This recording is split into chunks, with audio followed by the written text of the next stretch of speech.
les soldats du pharaon, Macamaron, qui était en fait un Canaanite, qui était descendu en Égypte pour massacrer les Israélites authentiques, les Bantous.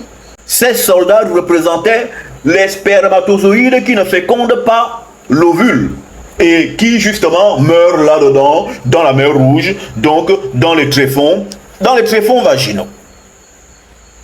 Donc, arrivé à ce niveau d'explication, vous comprenez que l'étang de feu, c'est la cavité vaginale. Et le vagin, il est toujours chaud.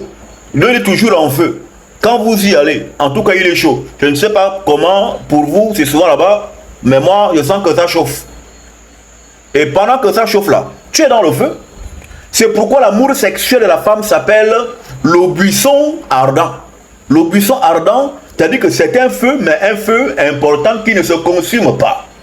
Alors que l'amour sexuel de l'homme s'appelle le serpent piquant ou le serpent brûlant.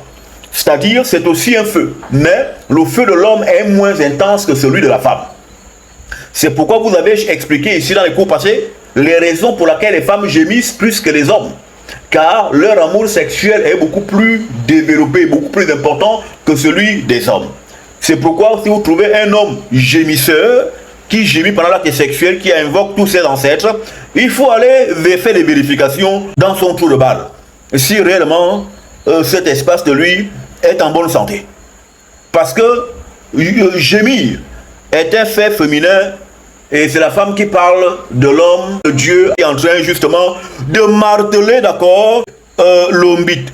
Lorsque l'homme est dans la cavité vaginale, c'est comme lorsque un ferrailleur serait avec justement un instrument rouge de feu et qu'il cognerait dessus pour donner une forme à cet élément justement rouge de feu qu'il est en train de marteler, de façonner. Là que j'explique ce que je vous explique là, je suis en train de vous parler de la deuxième couleur qui existe dans le grand ordre mystique de notre ancestralité qui est la couleur rouge. Et quand on sort du rouge, on tombe dans le blanc. Le blanc, qui est ici la couleur de la mort, mais aussi de la sanctionnement. Car on ne peut s'ascensionner sans mourir. Il faut mourir pour s'ascensionner. Et donc, cette couleur blanche renvoie à tout ce vers quoi se rend une vie qui s'est déjà vécue.